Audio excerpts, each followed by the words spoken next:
할 차례.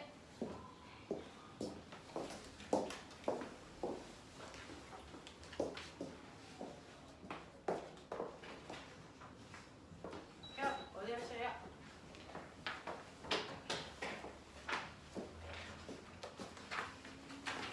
세빈아, 뭐지? 저거 좀 밑으로 내려줘. 그 히터 머리를 내려줘 밑으로. 다? 체리 다겠어? 자, 손 뻗어. 오케이. 일어나 빨리. 시키가 지가 하면 될 걸. 우리 체리를 시키고 지랄이야. 자, 선생님은 시도를 안 하잖아. 자, 보시면.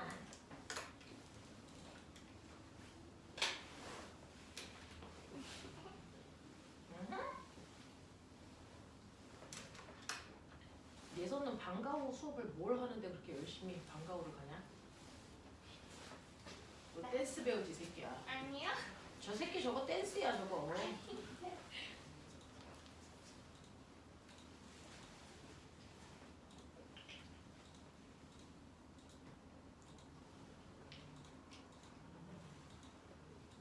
예서야 몇 명이니 우리? 머릿수 세봐. 7명. 7명이야.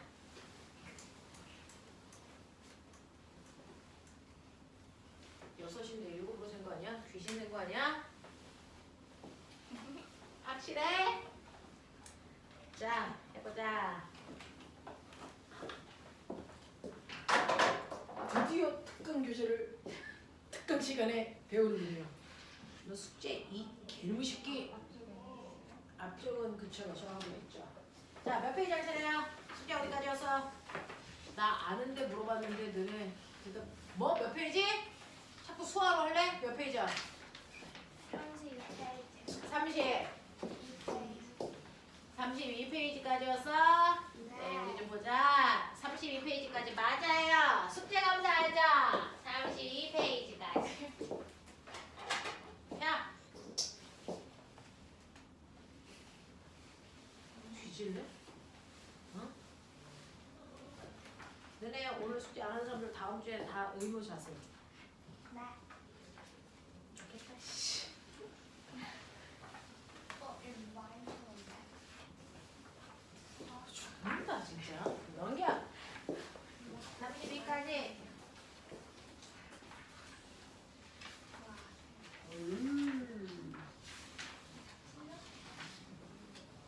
넘겨.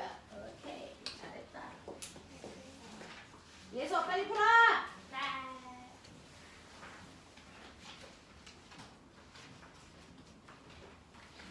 아이고 련이. 아이고 잘하네.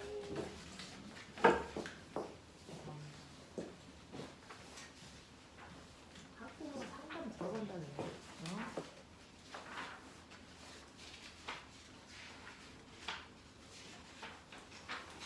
지금 숙제 안 된 사람들 다음 주에 일찍 와서 숙제. 얘네 뒤져 진짜. 아? 이거 다 해결하셔야 되는데 이거 물투 내용이라서 쉽지 않아. 그냥 수업만 듣는다고 해서 머릿속에 안 쌓여. 자, 지금 숙제 안 된 사람들은요. 다음 주에 와가지고 문제 푸시면 되는데 지금 숙제 된 사람이요. 세인이 되어 있니? 자, 주원이 되어 있지.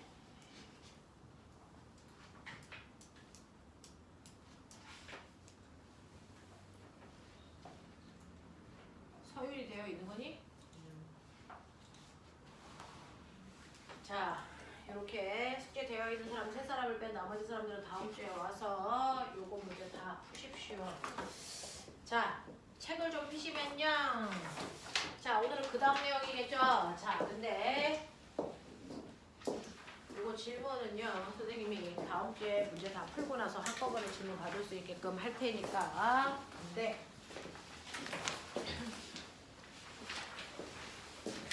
자, 저번 시간에 우리가 했던 게 포물선 운동에 해당되는 내용이잖아요. 자, 그 포물선 운동에 해당되는 내용 중에서 지금 몰투하고 있는 친구들도 똑같은 거 하고 있어. 본인 수업 시간에. 그 포물선 중에서도요. 꼬맹아 너네가 가지고 있는 28페이지에 56번 28페이지에 56번 됐죠? 네. 세인아 너 질문 있는 번호 불러봐.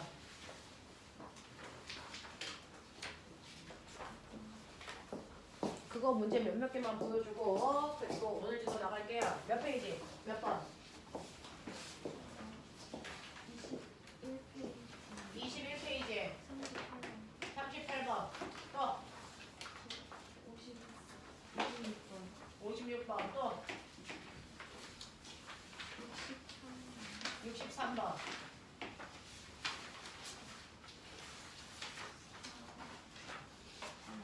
질문 있는 거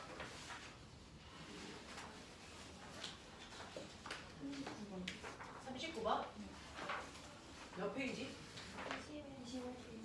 39번 이렇게요.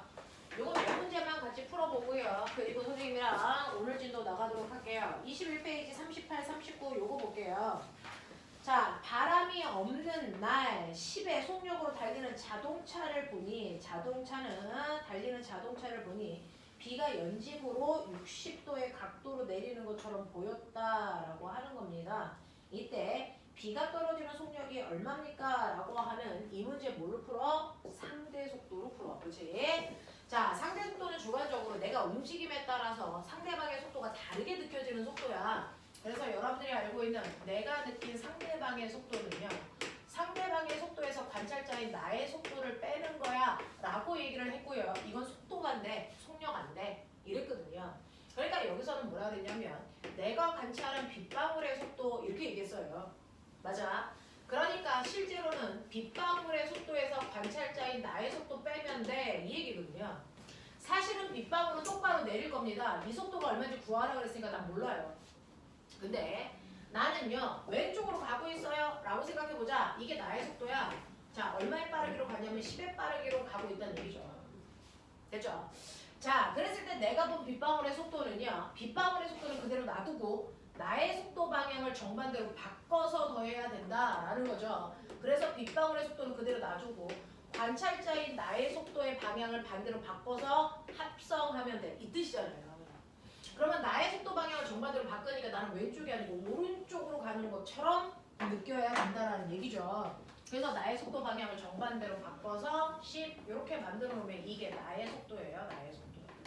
맞아. 그랬을 때 얘하고 얘 벡터 합성하면요. 이렇게 되어서 빗방울이 내가 달리는 자동차에서 나를 향해서 꽂히는 방향으로 보인다. 이 뜻이잖아요.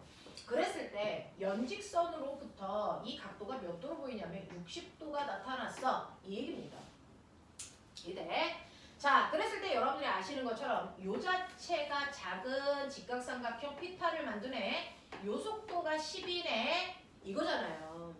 그러면 우리는 얘가 60도이기 때문에 여러분들이 보시는 것처럼 1대, 2대, 루트 3의 크기 비율을 가져야 돼. 이런 얘기예요. 맞습니까? 그러면 빗방울의 속도가 1일 때 나의 속도는 루트 3만큼의 크기로 나타났을 거야. 이때 빗방울의 속도는 x고요. 나의 속도 실제로는 10이야. 이 얘기잖아요.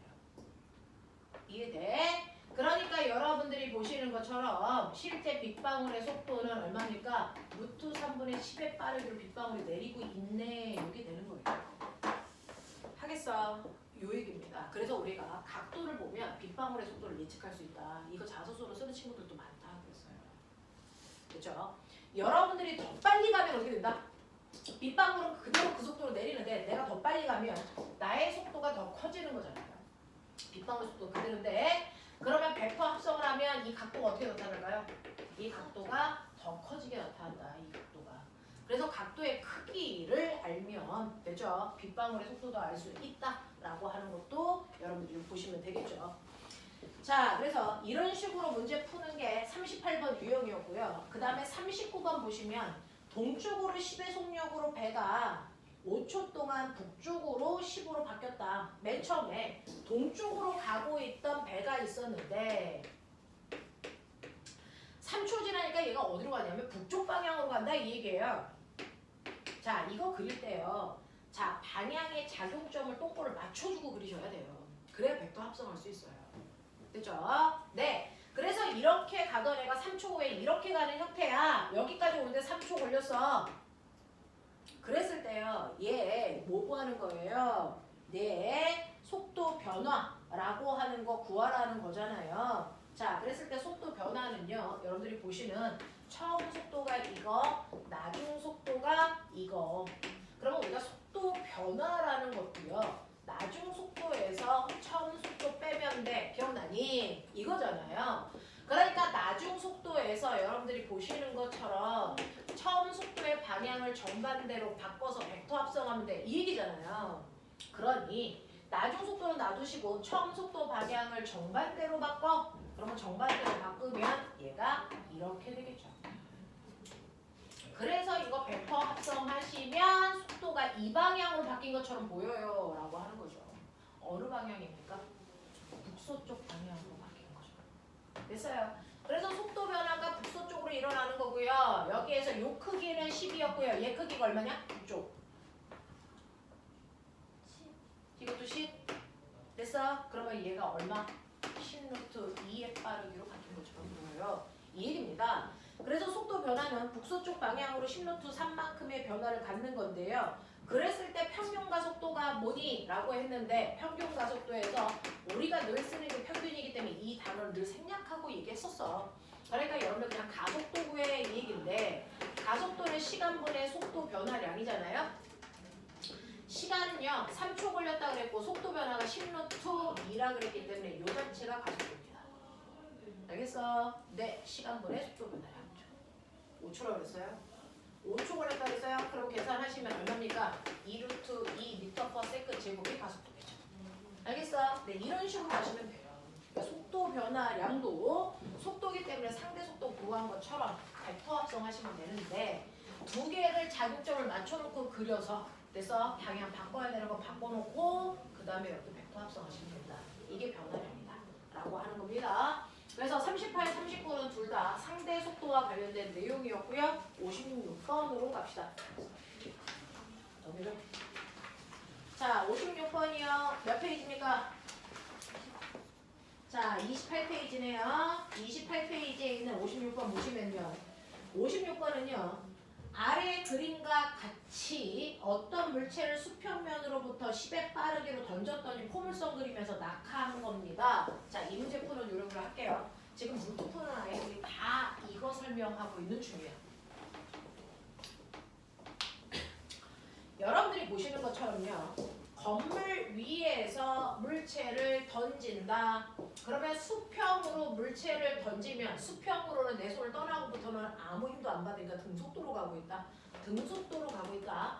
하지만 아래쪽으로 중력이 작용하니까 아래쪽으로 속력이 점점 생겨서 얘는 아래쪽으로 잘 나간다. 맞죠? 그래서 수평 방향으로는 등속 운동을 수직 방향으로는 자유낙하 운동을 하는데 이 둘을 합성해서 내 눈에 보이기 때문에 얘가 포물선을 그리면서 떨어지는 것처럼 보이지만 사실은 등속과 자유낙하를 하는 거다. 그랬을 때 요령 보여드릴게요. 얘는 수평으로 얼마에 빠르게 던졌냐면 10의 빠르기로 던져서요. 얘를 10의 빠르기로 던져서 얘가 낙하할 때까지 등속도로 옆으로 갔는데 몇 미터 갔습니까? 60m 갔습니다. 자, 그럼 문제 푸는 요령 보세요. 자, 포물선 운동에서요. 수평거리가 나오면 수평 속도에다가 낙하하는 데까지 걸린 시간을 곱해서 수평 거리가 나온 거잖아요. 그래서 수평 거리는 실제로 낙하하는 데 걸리는 시간을 알려주는 좌표로 주로 나와요. 그러니 수평으로 던진 속도 10인데 걸린 시간이 얼마인지 모르는데 60 같대요. 머리가 있잖아요. 몇 초 만에 떨어졌어요? 6초 만에 떨어졌다는 얘기입니다. 그래서 수평 거리는 낙하하는 데 걸린 시간을 알려주는 좌표로 주로 나온다. 그러니까 수평 거리 나오면 몇 초지? 이거 먼저 생각해봐라. 알겠습니까? 이렇게 된다. 그래서 여러분들이 보시는 것처럼 낙하하는 데 걸린 시간은요. 수평 속도로 수평 거리를 나누시면 낙하하는 데 걸린 시간 되잖아요. 굳이 식으로 안 외워도 되죠? 그래서 6초 만에 바닥에 떨어졌어요 라고 하는 거예요. 그러면 수평을 할 거 다 했으니까 그럼 6초 만에 떨어졌다는 얘기는 6초 동안 자유낙하 했다는 얘기죠. 그러면 6초 동안 자유낙하한 저 높이가 바로 내가 던진 곳의 높이일 거예요. 그렇죠? 자, 그러면 6초 동안에 자연학화 했을 때 자연학화 그래프는 지구상에 하나밖에 없죠. 시간에 따라 속도가 일정하게 빨라져요. 자, 그랬을 때 중력과 속도 10으로 뭐라 그랬나요? 중력과 속도 뭐라고 했어요? 10이죠. 됐죠? 그러면 꼬매나 중력과 속도가 10이라는 건 무조건 떨어지면서 1초당 속도가 얼마씩 빨라져야 돼? 10씩 빨라져. 그럼 바닥에 닿을 때까지가 6초니까 6초 후의 속도 얼마야? 빨리 계산해. 6초 후의 속도가 얼마니? 얼마고 하죠? 60이요. 맞아. 자꾸 얘기하세요. 60이어야 됩니다. 이게 VT 그래프죠. 그랬을 때 낙하거리 어딨어? 이게 네, 이거 밑에 있는 넓이가 낙하한 거리고 이게 바로 건물 높이예요. 그럼 얘 평균 속도 얼마예요? 낙할 때까지 평균 속도 30 곱하기 6 얼마입니까? 180. 알겠습니까? 이런 식으로 해서 이 건물 높이가 180에서 떨어진 거구나 라고 하는 걸 미루어 짐작할 수 있어요. 이런 얘기예요. 그러니까 그래프 그리는 작업들 하시고요. 선생님은 수업이기 때문에 속도를 좀 빠르게 밀고 갈 수밖에 없지만 여러분들은 천천히 자기가 소화할 때까지 쳐다보셔야 해요. 자, 그리고 세 번째 문제가 뭐냐면 지면에 도달하는 순간에 속력은 얼마냐라고 하는데요. 지면에 도달할 때 속력, 그 3번 문제는 대단히 중요한데요. 그랬을 때 아래로 떨어지는 속력은 60이었다는 거죠. 하지만 얘는 아래로만 속력이 있는 게 아니고 수평으로도 속력이 있는데 수평 속력은 내가 던진 10이라는 속력입니다. 됐어? 그래서 이 둘을 합성한 바로 이 방향으로 공이 떨어지고 있는 거고 이게 진짜 속도예요. 그거 구하는 얘기예요. 됐죠? 그러니까 여러분들 보시면 이게 10이고 이게 60인 피타의 빗변의 길이 구하라는 얘기잖아요. 그러니까 얼마입니까? 계좌식으로 확 그립니다. 3600 더하기 100 얼마니? 3700. 그러니까 10루트 37. 알겠습니까? 그래서 얘는 10루트 37의 빠르기로 떨어지네? 이런 얘기 하셔야죠.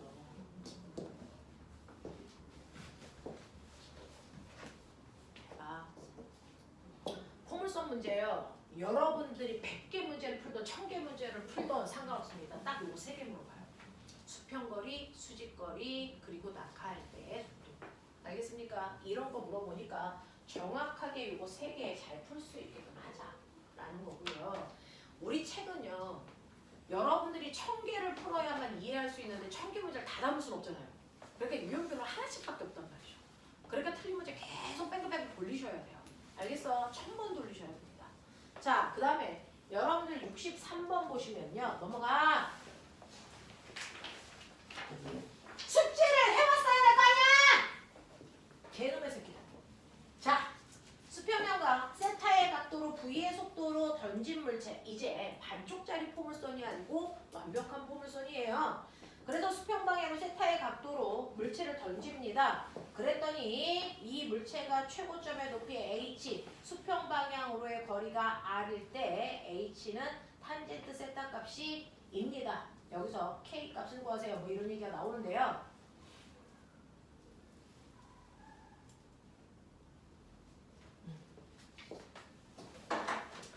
자, 얘는요. 수평 방향으로 이렇게 던졌어요. 그래서 이렇게 할 건데 던진 속도를 거기서는 V라고 했나 봐요. 그리고 지면으로부터 던진 각도를 세타라고 했나 봐요. 그랬을 때 최고점의 높이 요 점을 P라고 할게요.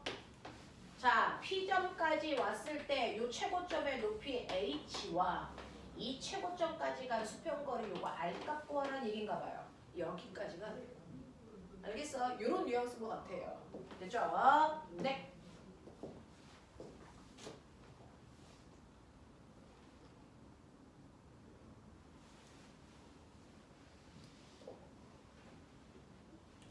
이 R값이 여기까지의 거리겠죠?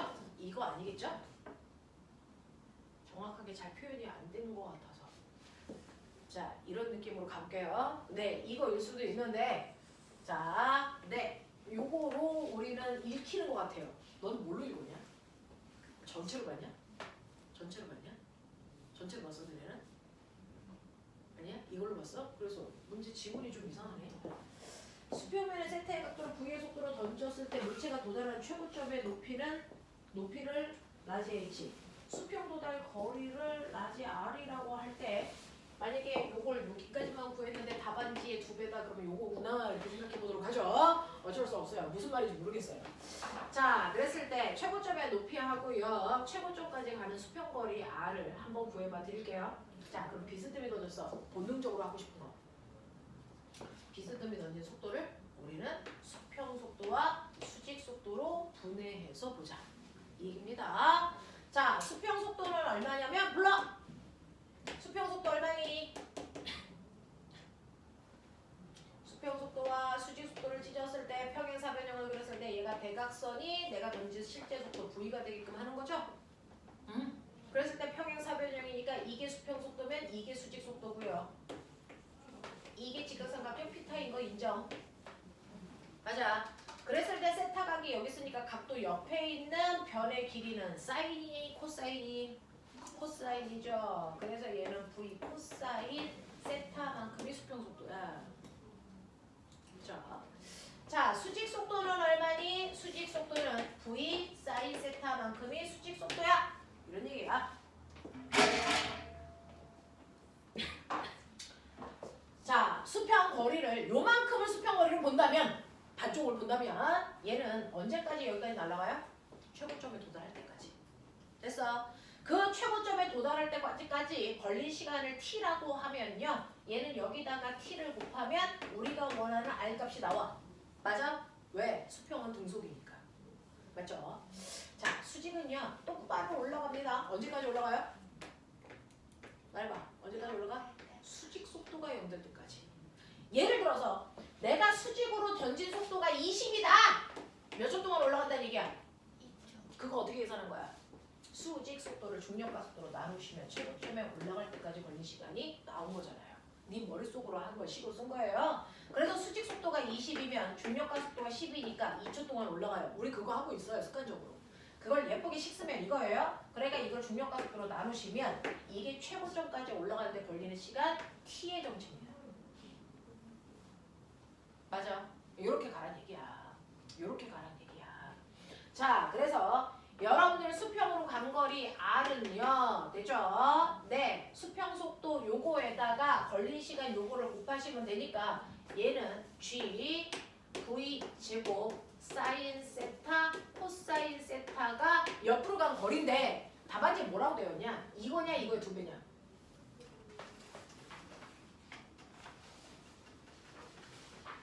답안지에 써져 있는 거 불러봐. 이거야? 어? 2분의 R? 아, K값 구하는 거야. K값을 구하는 거야. 그러면 이제 이거는 모르겠죠. 어쨌든 이렇게 놨다고 치자. 이게 이제 수평으로 간거리. 그래서 수평 간거리 구했고요. 그 다음에 최고점까지 도달하는 시간도 알았고요. 뭐 이렇게 됐어. 자, 그럼 꼬맹아 최고점까지 올라간 되죠? 네, 높이요. 이런 얘기죠. 그럼 최고점까지 올라간 높이는 꼬맹아 어떻게 하면 돼? 수직 속도가 0인 상태로 다시 V 사인 세타가 될 때까지 뭐 자유낙하한 거리 구해도 상관없죠. 되겠어요? 네. 자, 그래서 자유낙하한 거리로 구한다면 바닥에 닿을 때까지 걸린 시간이 똑같이 올라갈 때 t초면 내려올 때도 얼마? t초. 맞아. 그 t초라는 시간 동안에 바닥에 닿을 때 속도가 다시 v 사인 세타가 돼야 돼. 그러면 저 높이 h는요. 됐죠? 이거죠. 삼각형 넓이 구하면 되죠? 네. 그러니까 2분의 1 v 사인 세타 곱하기 t이죠. t는요. 걸린 시간이니까 g분의 v 사인 세타 이렇게 돼서 얘는 2g분의 v 제곱 사인 제곱 세타 이게 h의 정체야. 맞아. 이게 h의 정체란 말이야. 자, 그랬을 때 여기에서 여러분들이 K 탄젠트 세타 값을 구하세요 라고 했죠. 네?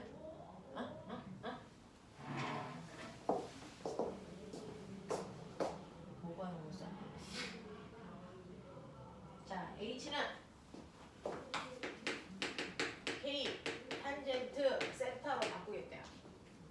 됐죠? H는 K 탄젠트 세타로 바꿨을 때 K 값이 얼마야? 라고 했으니까 우리가 구해놓은 H를 보시면요. H는 2G V 제곱 사인 제곱 세타 요걸 요 모습으로 바꾸라는 얘기거든요. 됐죠? 네. 그러면 저 모습으로 바꿔보도록 노력해줘.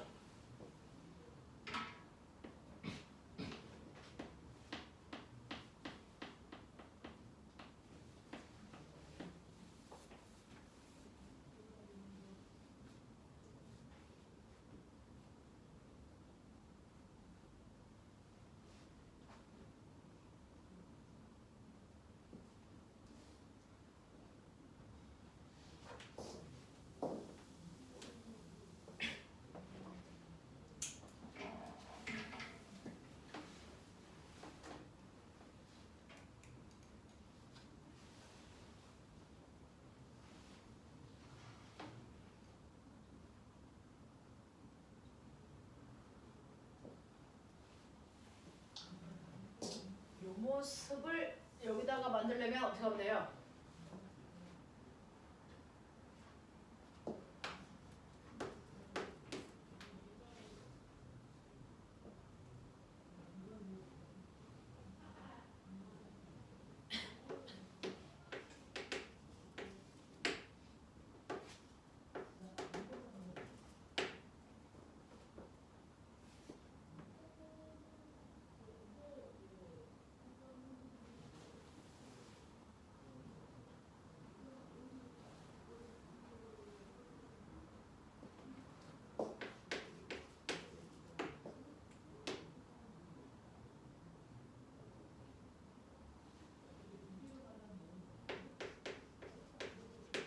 이렇게 하면 되나? 그러면 H가 되나?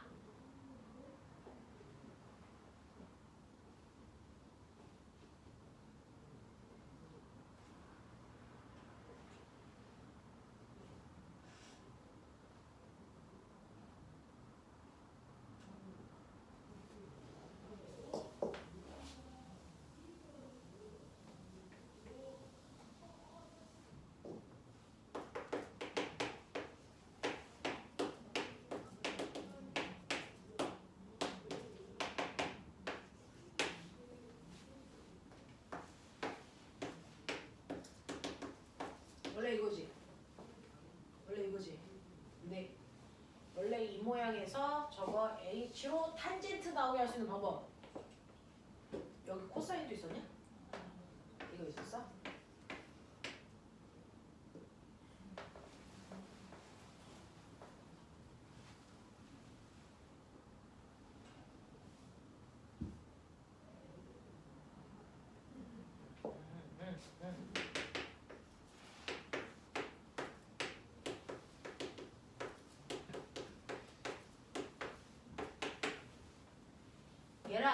얘랑 같게 만들어봐.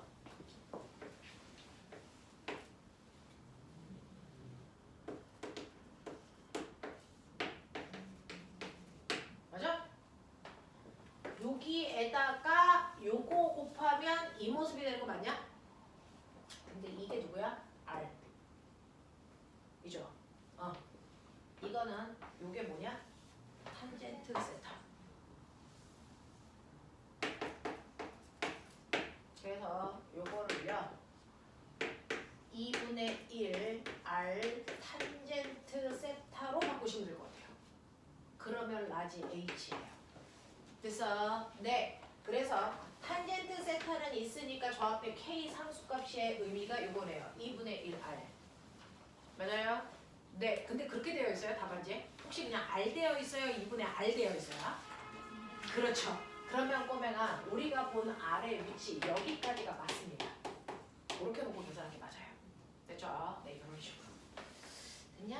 이렇게 하자. 네, 쉽지는 않네요.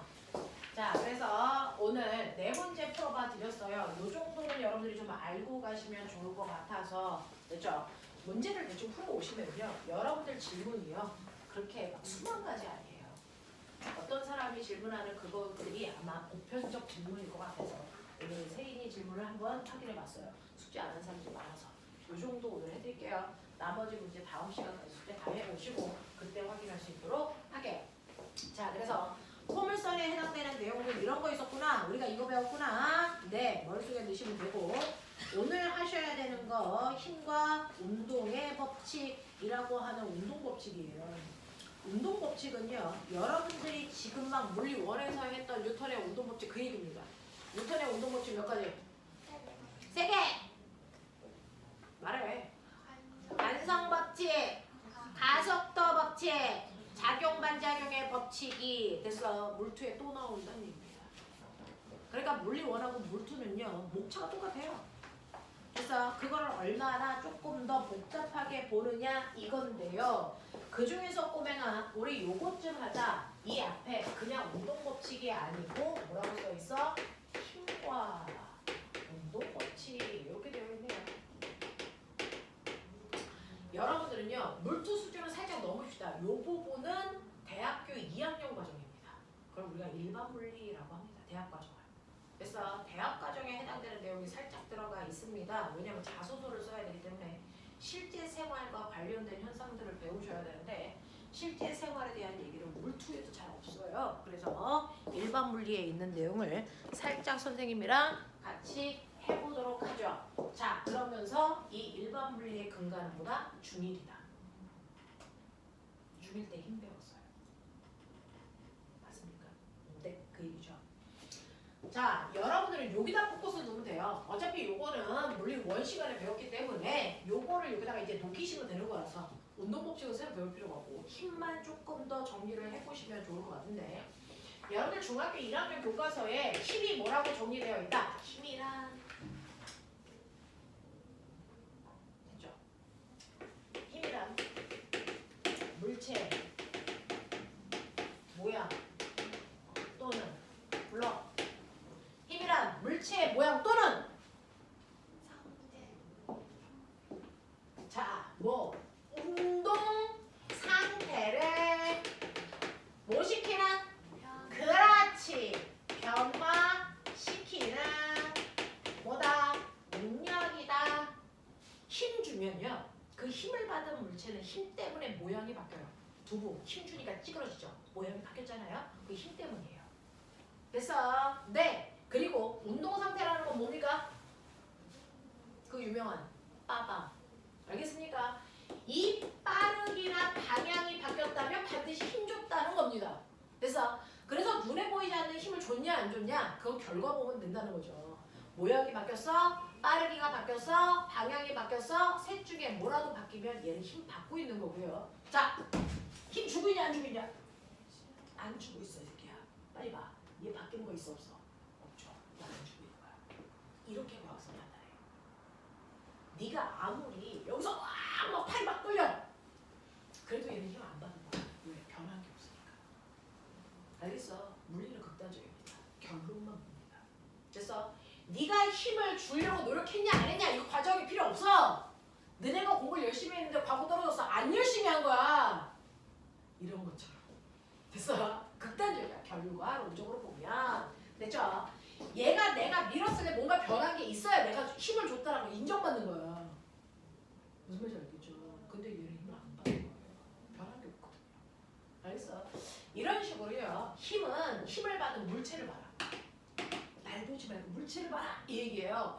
물체를 봤을 때 그 물체의 모양이나 운동 상태인 빠방 중에 뭐라도 바뀌었다면 이 물체는 알짜 힘을 받은 거다라는 얘기입니다.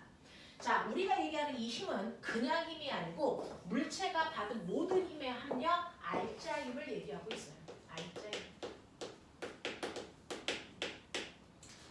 물체가요 힘을 받았다면 뭔가가 바뀝니다. 그 물체의 모양이나 운동 상태를 변화시킬 수 있는 그 능력의 힘을 우리가 진짜 힘, 알짜 힘이라고 합니다. 알겠습니까? 그래서 알짜 힘을 받은 만큼 변할 거야 라고 하죠. 자, 그 중에서요 이렇게 물체의 모양이나 운동 상태를 변화시켜야 되는데 물체의 모양을 변화시켰어요. 아, 힘 받으니까 변형됐구나. 힘을 줬는데 물체의 모양이 바뀐 걸 멋진 말로 변형시켰어요. 이렇게 표현합니다. 대표적으로 누굽니까? 용수철. 용수철은 힘을 받은 만큼 용수철이 무한히 늘어나죠. 그걸 변형된 길이라고 합니다. 알겠습니까? 네. 그래서 용수철 같은 것들이 힘을 받으면 됐죠? 힘을 받은 만큼 늘어납니다. 바로 물체의 힘하고요. 물체의 변형된 정도가 정확하게 용수철은 뭐하니? 비례 관계가 있어요. 그렇죠? 그래서 용수철한테 힘을 많이 주면 용수철이 늘어난 길이도 길어져요. 정확하게 비례 관계가 있죠? 그러니까 A라는 용수철한테 내가 10N의 힘을 줬어. 그랬더니 그 용수철이 2cm 늘어났어. 좋았어.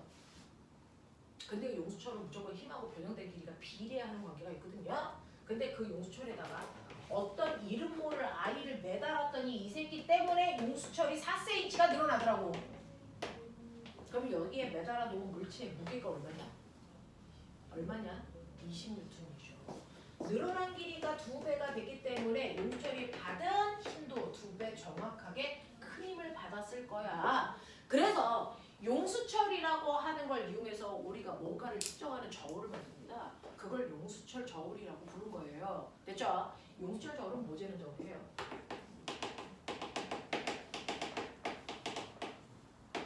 힘의 크기를 측정하는 저울입니다. 용수철 저울은 물리에서 힘의 크기를 측정하는 도구입니다. 왜? 정확하게 힘 받은 크기와 늘어난 길이가 비례하니까. 알겠습니까? 이렇게 된다. 그럼 선생님, 힘을 받으면 변형되는 거 용수철 말고 또 있는데요. 꼬무줄? 맞아요. 그럼 꼬무줄로도 힘의 크기를 측정하는 저울로 만들 수 있을까요? 없을까요? 좀 과거 입시 문제. 없습니다. 그래서 고무줄을 알게 없는 거예요. 왜요? 고무줄은 이관계를 갖지 않습니다. 고무줄은요, 외부에서 작용하는 힘의 크기와 변형된 길이가 정확하게 비례하지 않고요. 고무줄은 이렇습니다. 처음에는 힘을 주는 크기만큼 잘 늘어나는 것 같지만 나중에는 됐어? 힘을 많이 줘도 늘어나는 길이가 비례하지 않습니다. 됐어? 그래서 고무줄 가지고는 힘의 크기를 측정할 수 없습니다. 됐죠? 그래서 용수철을 이용해서 용수철 저울을 만들 수 있는 이유는요. 용수철은요, 작용한 외부의 힘과 늘어난 길이가 정확하게 비례하는 관계를 가지고 있기 때문이다. 이 얘기입니다. 아시겠습니까? 네. 근데 우리 저번 시간에 늘 나한테 일과 에너지 하면서 용수를 배웠잖아. 탄성 에너지. 맞아요? 그게 얘기하는 거야. 자, 그러면 이때 이 A라는 용수철은요, 10N의 힘을 주면 2cm 늘어나는 용수철이네? 네. 그렇다면 이 용수철의 용수철 상수값은 얼마일까요? 기억나? 지난 시간에 했죠? 모든 용수철은요, 그 용수철을 1m 늘어나는데 얼마의 힘이 필요하냐를 그 용수철 상수로 만든 거다. 맞죠? 그러니까 이 A라는 용수철은 10N의 힘 주면 2cm 늘어나니까 1m인 100cm 늘어나는데 얼마의 힘이 필요하냐면 정확하게 비례관계가 있으니까 지금보다 길이가 50배 늘어나야 되네? 그러니까 힘도 50배 큰 힘이 필요하겠죠? 얼마입니까? 500N의 힘이 필요한 용수철이야. 그래서 A라는 용수철의 탄성 계수는 500N/m입니다. 이렇게 쓰기로 했어. 맞지? 했지? 네. 그래서 앞으로는 용수철에 작용하는 탄성력, 외부의 힘은요. 됐죠? 우리가 계산도 할 수 있다. 그 용수철의 상수값에 변형된 길이를 곱한 값이다. 기억나니? F는 KX. 이게 탄성력 구하는 식이었죠. 네. 그랬을 때 이 그래프의 기울기가 뭐라 그랬어? 빨리 얘기해. 수업 시간에 했던 거 복습하는 거잖아? 저 그래프의 기울기가 뭐라 그러니? 뭐라 그러니? 모든 그래프의 기울기. X축분의 Y축의 변화량. 맞죠? 해봐 빨리. X분의 Y. X축은 늘어난 길이. Y축은 준 탄성력. 그럼 기울기는 뭐니?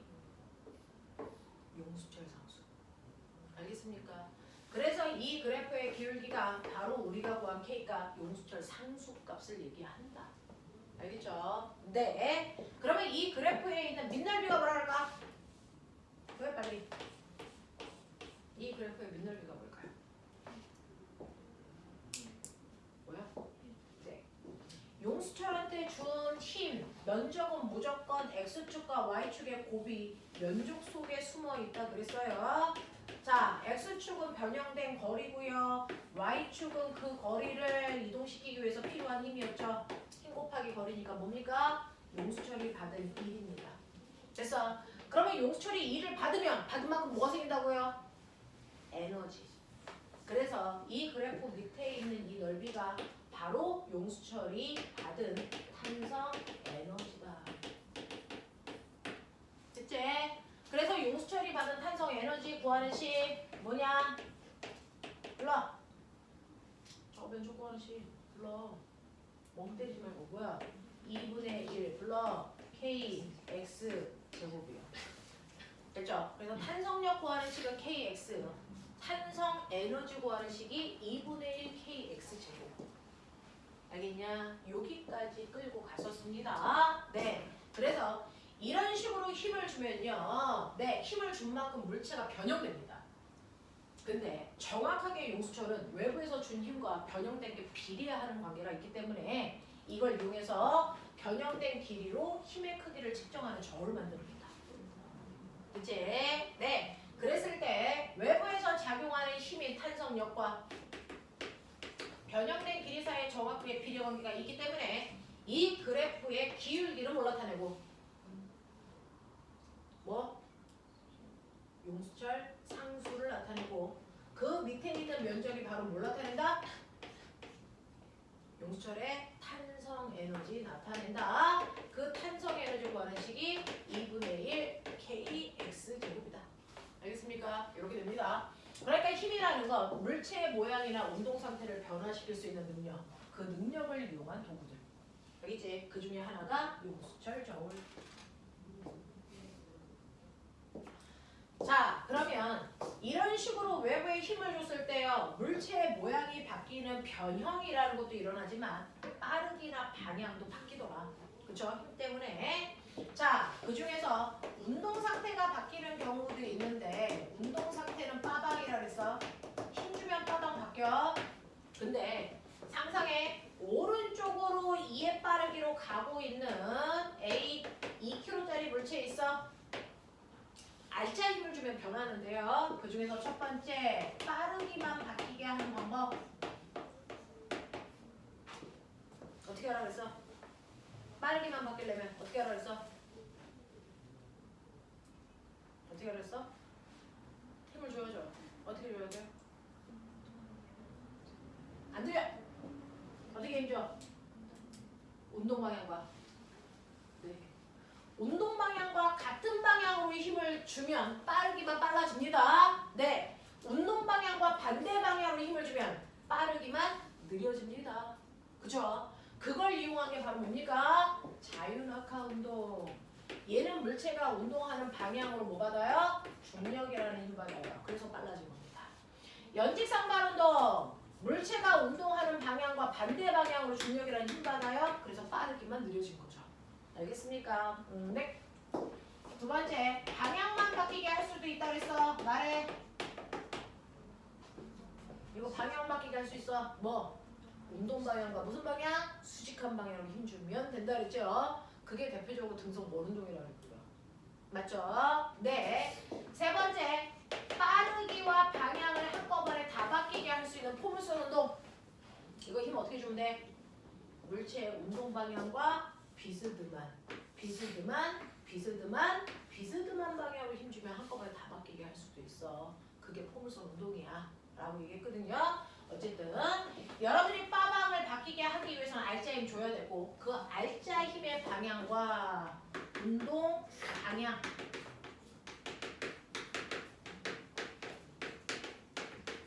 운동 방향과 알짜 힘의 방향을 조절하면 빠르기만 바뀌게 할 수도 있고 방향만 바뀌게 할 수 있고 한꺼번에 다 바뀌게 할 수도 있죠.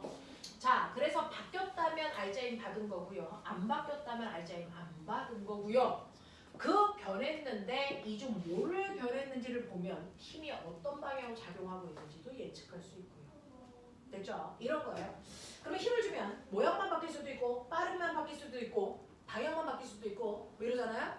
근데 힘을 줬더니 모양과 운동 상태가 동시에 바뀌는 경우도 있다. 맞아. 힘을 줬더니요. 세 번째, 변형도 일어나지만 운동 상태가 바뀌는 경우 운동 상태도 같이 변할 수가 있어요. 이것들이 모두 바뀌는 경우가 있다.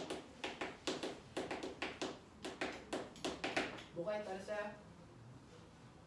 날아오는 공을 빵 하고 치는 겁니다.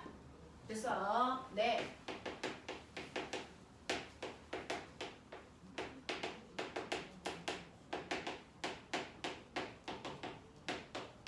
내가 그렇습니다. 그 단단한 야구공이 날아온다고 쳐. 근데 그 야구공을 야구 배트로 여러분들이 친다고 생각해봐. 되냐? 네. 그러면 얘가 꽝 하고 부딪히는 그 순간을 생각해보면 꽝 하고 치는 그 순간을 초고속 카메라로 찍으면 여기가 살짝 찌그러졌다 펴지면서 애가 반대편으로 가는 거죠. 됐죠? 그래서 모양도 바뀌고 운동 상태도 다 바뀌는 겁니다. 됐죠? 이런 식으로요. 물체한테 힘을 작용시키면 그 힘에 의해서 모양과 운동 상태를 변화시킬 수 있다. 힘을 받으니까 변하는 거다. 안 받으면 안 변했다라고 그 힘을 안 받았다라고 판단하는 게 맞다. 자 그러면 이렇게 빠르게나 운동 상태를 그 모양이나 운동 상태를 변화시킬 수 있는 유일한 능력이 힘이라고 했는데요. 힘의 종류. 이렇게 물체의 모양이나 운동 상태를 변화시킬 수 있는 이러한 능력이 힘. 그렇다면 그 힘에도 종류가 있겠죠. 힘은요. 뭐 때문에 생겼어? 라고 하는 힘을 만드는 원인에 따라서.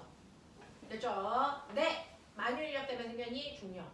됐어. 전압 때문에 생겼니? 전기력. 알겠습니까? 힘을 만드는 원인에 따라서 여러분들이 알고 있어야 되는 두 번째는 힘의 종류입니다.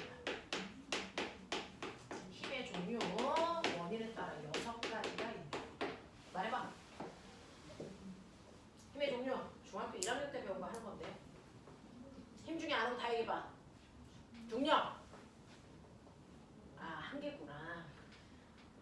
중력, 탄성력, 부력, 마찰력, 전기력, 자기력. 이렇게요. 됐죠? 이렇게 그 힘을 만드는 원인에 따라서 6가지 힘으로 분리해서 봐요. 됐죠? 근데 그 6가지의 힘을 중학교 1학년 때 2종류의 힘으로 분류합니다. 됐죠? 힘을 2종류로 분류할 수 있어야 된다. 요게 작년에 나온 면접 문제다. 힘을 분류해봐 라고 합니다. 자, 그러면 힘을 2종류로 나누는데요. 그 6가지 힘 중에서 첫 번째, 접촉해야 작용하는 힘이 있다.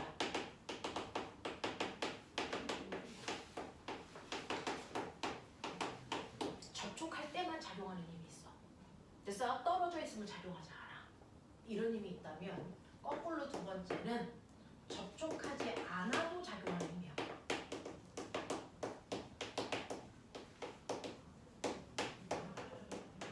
접촉해도 작용하고 떨어져 있어도 작용하고. 그래서 이렇게 힘을요 6가지를 나누는데 분류하는데 접촉해야 작용하는 힘 3가지, 떨어져 있어도 작용하는 힘 3가지 이렇게 되거든요. 말해봐. 접촉할 때만 작용하는 힘 3가지.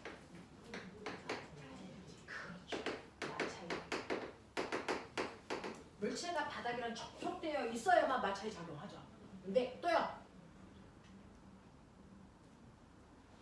중학교 1학년을 다녔어 안 다녔어? 그때 배웠다잖아. 응. 뭐? 탄성력 새끼야. 용수철에 물체 매달아야 작용하잖아. 또! 그렇죠. 3번째 부력. 물속에 들어가 있어야 봤지? 그런 거야. 되죠? 그래서 마찰력, 탄성력, 부력은 접촉할 때만 작용하는 힘이고요. 그렇다면 떨어져 있어도 작용하는 힘은 나머지겠죠. 중력, 전기력, 자기력 이렇게 힘이 분리가 돼요. 분류할 수 있어요. 그렇죠? 접촉해야만 작용하는 힘, 떨어져 있을 때도 작용하는 힘. 그 중에서요. 떨어져 있어도 작용하는 힘에 해당되는 중력, 전기력, 자기력 요 3가지를요. 사실은 중력과 나머지로 또 분류할 수가 있어요. 어떻게 분류할까요? 어떻게 분류할까요? 이거요. 중력은요. 인력만 작용하는 힘이야. 맞죠? 만유, 인력이잖아. 만유, 청력은 없어. 그죠? 인력만 작용하는 힘이야. 그러니까 지구는요. 모든 물체를 당기기만 하지 밀지는 않아요. 무슨 말인지 알죠? 근데 전기력과 자기력은 인력과 청력이 작용할 수 있는 힘이죠. 알겠습니까? 이런 식으로 분류합니다. 여러분들 힘을 배우는 중학교 1학년 때는요 이렇게 배워요. 이렇게. 됐어. 네, 교과서에 이렇게 4개가 한 세트로 묶여져 있는데 이거 힘을요 3개 1개와 2개 2개로 분류해라. 이랬어요. 3개 1개와 2개 2개로 분류할 수 있는 기준 그거 말해봐라.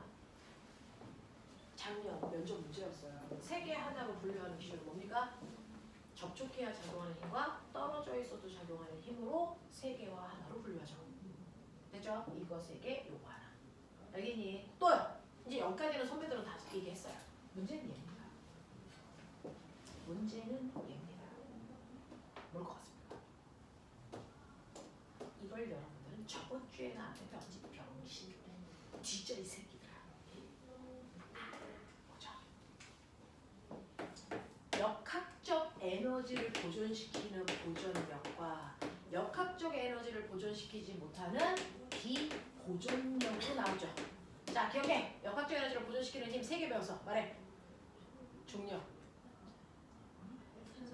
탄성력, 전기력. 됐죠? 그 중에서 저 4개 속에 들어가 있는 건 바로 탄성력과 중력력. 됐죠? 그걸 뺀 부력하고 마찰력은 비보존력이야. 이렇게 나누셨어야 됩니다. 알겠어? 이런 식으로 안 배웠어요 라고 얘기하기는 좀 그렇죠. 저번 주에 했어요 바보들아. 이게 면접 문제였어요. 알겠습니까? 여러분 됩니다. 그래서 힘들을요 다양한 방법으로 분류할 수 있으시면 되는데 그 중에서 여러분들은 지난 시간에 선생님하고 탄성력이라는 힘을 배웠고 그걸 앞서서 정리해봐 드린 거예요. 됐죠? 그러면 이제 뭐 하면 되겠어요? 마찰력이라는 걸 배우셔야 자소서를 쓸 수 있습니다. 됐죠? 마찰력과 중력이라는 걸 여러분들이 배우셔야 됩니다. 자, 그래서 선생님하고는요 이렇게 다양한 힘 중에서요 탄성력이라고 하는 힘은 아까 여러분들이 배우셨어요. 용수철을 이용해서. 그럼 탄성력이 뭐야? 병신들 그것도 모르는데 이씨. 탄성력이 뭐예요? 선생님 피부는 엄청 탄성력이 좋죠. 그렇죠. 쑥 눌렀는데 안 튀어나오는 피부들도 있죠. 나이가 먹을수록 탄력이 떨어져요 라고 하는 그 탄력이 탄성력이죠. 됐어? 라고 하는 탄성력이라는 건 변형된 물체가 제자리로 되돌아가려는 성질의 크기. 됐어? 제자리로 돌아가려는 성질을 얘기합니다. 그러니까 용수철을 변형시키고 놓으면 제자리로 다시 돌아가죠. 탄성력이 있다는 얘기예요. 됐어? 이런 얘기입니다. 그래서 탄성력이라는 건 변형된 물체가 원래 자리로 돌아가려는 성질의 크기다. 그 크기를 가지고 있는 게 용수철, 고무줄 이런 아이들을 탄성체. 그 탄성체를 이용해서 만든 것들이 뭐 있습니까? 볼펜, 띡띡. 그죠? 키보드 자판, 피아노 건반, 그리고 다이빙 때 띠, 띵띵띵. 알겠습니까? 장대 높이 뛰기. 알겠냐? 이런 것들이 탄성을 이용해서 만든 거죠. 장대 높이 뛰기 할 때요. 거기에 있는 그 막대기가 휘어졌다가 펴지면서 날 던지잖아요. 그래서 이런 것들이 있거든요.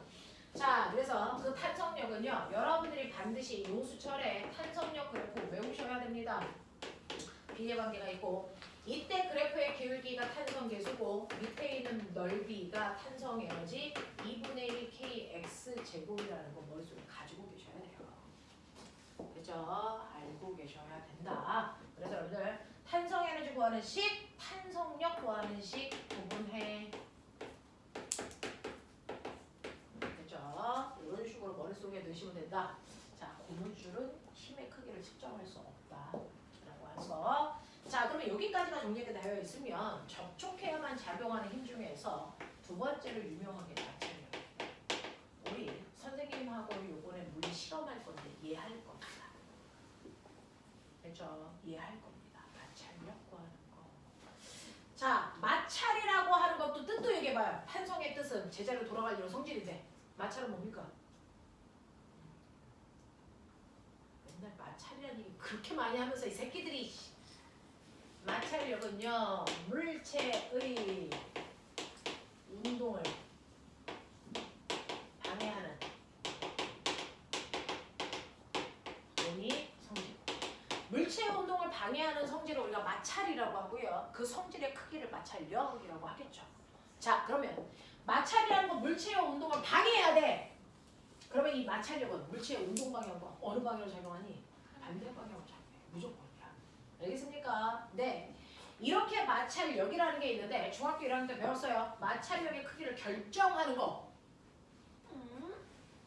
바닥에 이렇게 물체를 놨는데 이 물체와 바닥 사이의 마찰력의 크기는 뭐에 의해 결정돼? 그거였죠. 해봐. 말해봐. 성질. 맞단 성질. 접촉면에. 접촉면에 어떤 성질 새끼들아? 접촉면에. 접촉면에 뭐? 뭐? 이것들은 다 씨 개놈의 새끼가 학교를 뭐하러 다녀? 마찰 접촉면에. 거칠기.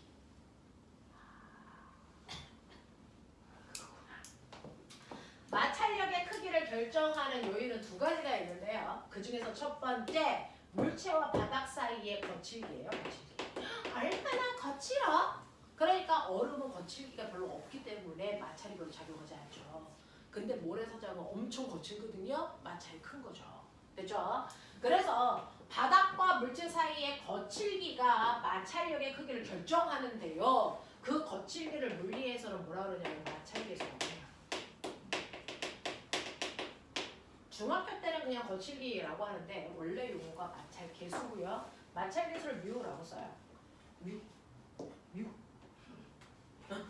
근데 어떤 새끼의 마찰계수가 0.1인데 어떤 새끼는 마찰계수가 0.3이래요. 와, 3배 더 거치네? 그런 뜻이야.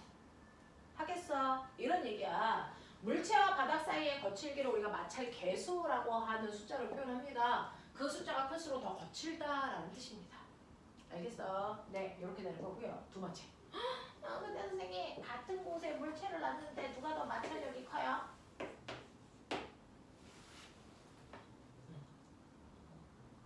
뭐 할수록? 그래서 뭐가? 질량. 아니요. 바닥을 누르는 힘이요. 중학교 때 뭐라고 배웠는지 아세요? 무거울수록 이런 거 배웠어요. 됐어. 무겁다라고 하는 건 뭐예요? 무게 얘기하는 거겠죠? 그래서 무거울수록 마찰력이 더 커요 라고 얘기하는 무거울수록 이라고 하는 표현은 정확하게 얘기하면 좀 다 잘못된 표현이에요. 자, 무거울수록이라고 하는 건 물체의 무게를 얘기한다. 그러니까 질량이 m인 아이가 바닥을 mg의 힘으로 누르니까 그만큼 마찰력 생겨요 라고 하는데 사실은 정확하게는 바닥을 누르는 힘입니다. 그래서 바닥을 누르는 힘을 우리는 뭐라고 한다? 수직, 항력이라고 하고 대문자 n이라고 쓰거든요. 그래서 바닥이 얼마만큼, 물체가 얼마만큼 바닥을 누르냐. 근데 이게 보편적으로 수평면에서는 그 물체의 무게만큼 누르는 거 맞습니다. 그래서 무거울수록, 그래서 마찰력이 크다 이 표현도 비슷하게 맞아요. 근데 정확하게는 아니죠. 예를 들어서 이 물체가 10kg라고 치자.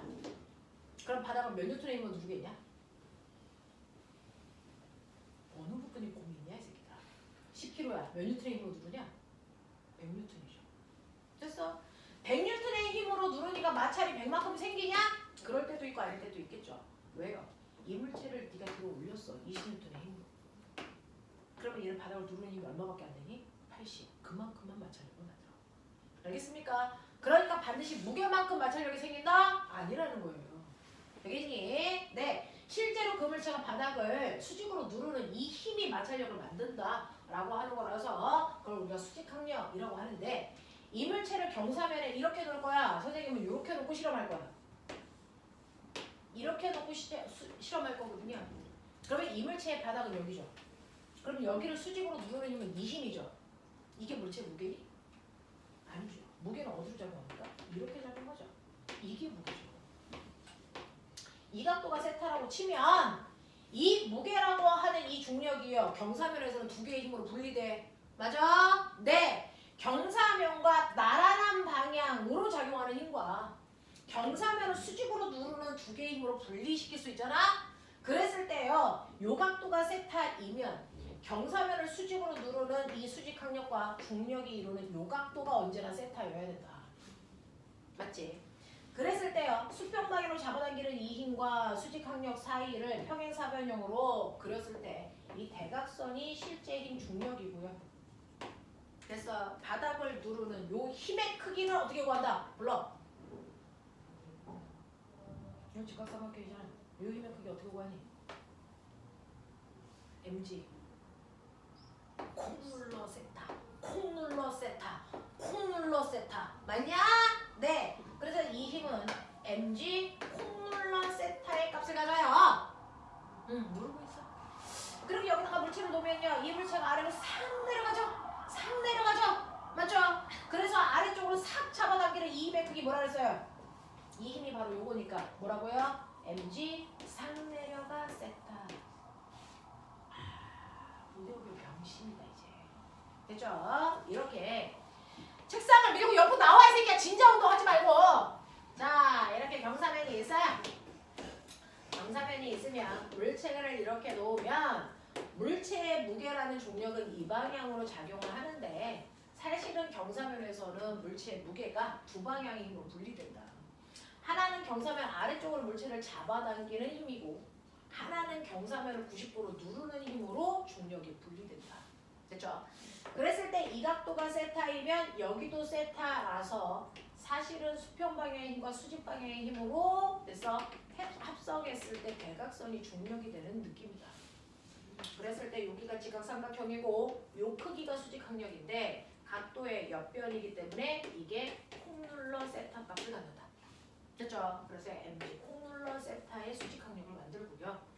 경사면 아래쪽으로 물체를 잡아당기는 힘을 우리는 됐죠? 요 값이니까 사인 세타 값을 갖는다. 그래서 mg 싹 내려가 세타만큼의 힘을 갖는다. 되겠냐? 이렇게 얘기합니다. 자, 그랬을 때 우리가 말씀드린 것처럼 물체가 바닥을 콩 누르면 그 바닥이 반작용으로 물체를 밀어 올려요. 그래서 항상 요 힘과 요 힘은 합력을 0 만들어요. 그래서 운동에 관여하지 못하고 물체가 싹 내려갈 때 그 운동에 관여하는 힘은 얘다. 맞습니까? 네. 이게 물체가 움직이게끔 하는 알짜힘이다. 그 알짜힘이 mg 싹 내려가 세타인데 그러면 얘가 내려갈 때 가속도가 얼마입니까? 라는 가속도는 질량으로 나누시면 된다. 맞죠?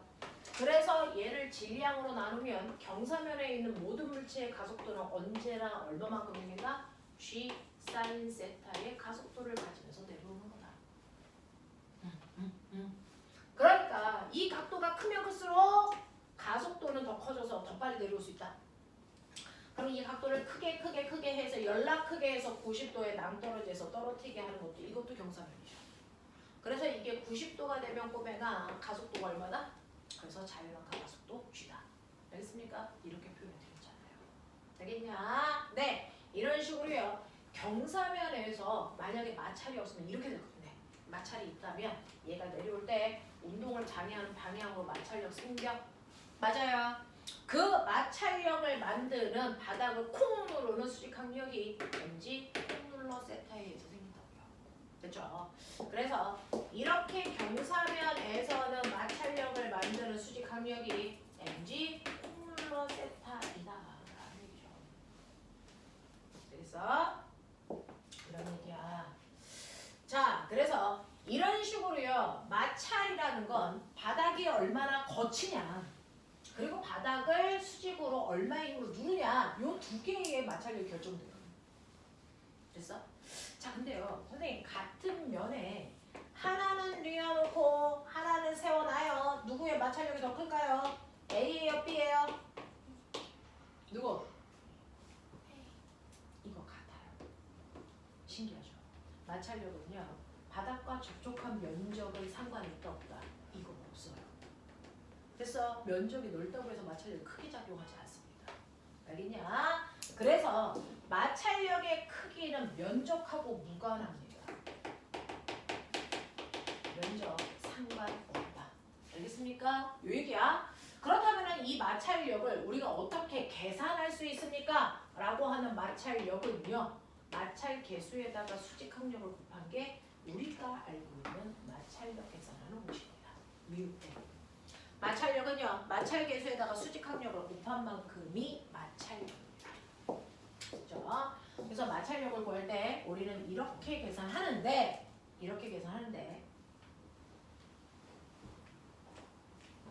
이때 여러분들이 보셔야 되는 거.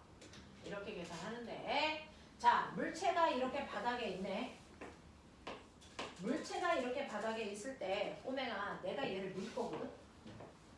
근데 물체와 바닥 사이에 마찰이 있어. 마찰계수가 있단 말이야. 자, 근데 내가 이 물체를 미니까요. 얘가 얼마? 얘가 10kg짜리라고 치자. 10kg짜리 A라는 물체가 있는데요. 내가 얘를 10N의 힘으로 밀었어. 안 가. 미는데 안 가. 마찰력이 있게 없게? 있게 없게? 있으니까 안 가는 거죠. 안 간다는 건 정지했다는 얘기죠. 정지하려면 합력이 얼마여야 되니? 0. 근데 내가 밀었는데 합력이 어떻게 0이야?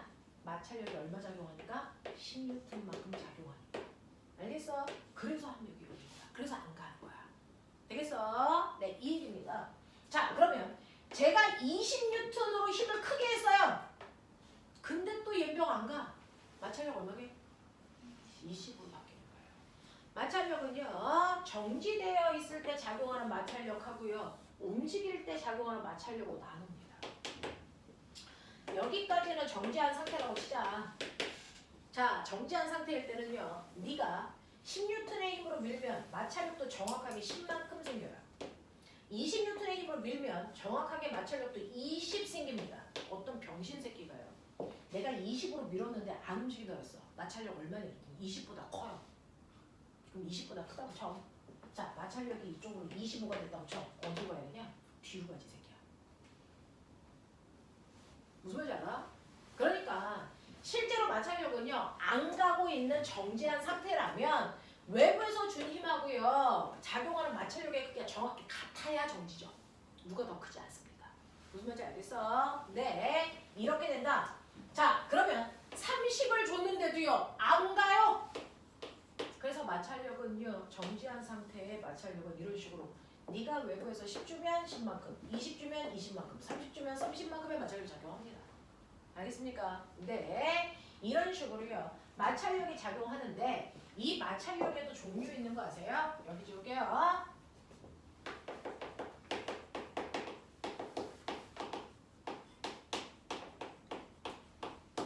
마찰력의 종류가 3가지가 있어요. 사실은 물체가 이렇게 정지하고 있는 동안 작용하는 마찰력을 우리는 정지 마찰력이라고 한다. 정지되어 있는 상태에서 작용하는 마찰력을 정지 마찰력이라고 하는데요. 정지 마찰력은 이 공식을 못 구합니다. 그래서 정지 마찰력은요. 외부에서 네가 준 힘하고 정확하게 같은 크기의 힘이 반대 방향으로 작용하는 거예요. 그러니까 네가 힘을 얼마 줬느냐에 따라 그때그때 마찰력이 달라집니다. 내가 10 주면 마찰력 10, 20 주면 20, 30 주면 30. 알겠습니까? 이 얘기입니다. 그래서 정지 마찰력은 네가 준 힘이랑 정확하게 같은 크기다. 늘 한결같이. 됐습니까? 자, 근데 그러면 얘 미는데 안 가는데 언제까지 안 가요? 계속 안 가? 아니죠. 어느 정도까지 견디다가 가겠죠. 근데 언제까지 견뎌요? 딱 30까지 견딘다고 치자. 그러면 정지 마찰력들 중에서 30이라는 마찰력이 제일 큰 마찰력이죠. 그래서 얘가 견딜 수 있는 최고의 마찰력을 우리가 최대 정지 마찰력이라고 얘기한다. 이건 계산할 수 있어요. 얘가 언제까지 견딜 수 있을지는 계산할 수 있다. 그래서 자, 최대 정지 마찰력은요. 정지 마찰 계수에다가 수직항력 곱하면 돼요. 이 물체와 바닥 사이에 그래서 정지 마찰 계수가 얼마냐면요. 0.3이라고 줬다고 치자. 그러면 얘는 언제까지 견딜 수 있는 거야? 해볼게요. 정지 마찰 계수가 0.3이라고 했으니까 이 자리에 0.3 곱하기 수직항력은 물체가 바닥을 누르는 힘인데요. 10kg짜리 넣었으니까 얘가 바닥을 실제로 지금 얼마로 눌러요? 100N의 힘으로 누르겠죠? 네, 곱하기 100. 그래서 얘가 최대한 견딜 수 있는 최대 정지 마찰력이 얼마입니까? 30N까지 견뎌요. 이 얘기입니다. 그래서 여기가 30인 거예요. 됐어? 네, 이렇게. 그래서 얘는 30까지 견딜 수 있네. 그러니까 최대 정지 마찰력이 30이네. 그러니까 30 주면 안 가요. 거기까지 견뎌요. 되겠어? 근데 30보다 0.00001이라도 더 큰 힘을 주면 그때부터 갑니다. 됐어? 그래서 무리지만 가장 바보 같은 표현 할게요. 30까지 안 가고요. 30부터 가요. 이렇게 표현할 수밖에 없어요. 왜? 30.0000001이라도 가니까. 알겠어? 그래서 얘는 30까지는 견디고요. 30부터 갑니다. 그럼 선생님 30이라는 힘을 줬을 때 가요 안 가요 물어보면 그런 거 안 물어봐 병신아. 알겠어? 걱정 마. 알겠니? 이런 얘기입니다. 그래서 30까지 견디고 30부터 움직이는데 그럼 내가 만약에 50N의 힘으로 밀었어요. 가겠냐 안 가겠냐? 가겠냐 안 가겠냐? 가죠. 왜? 30까지는 버티지만 그거보다 큰 힘일 때 간다 그랬잖아. 그러니까 50을 좀 가겠죠. 그러면 이렇게 가고 있는 동안에는 꼬매나 운동하고 있는 동안에 작용하는 마찰력을 세 번째 운동 마찰력이라고 합니다.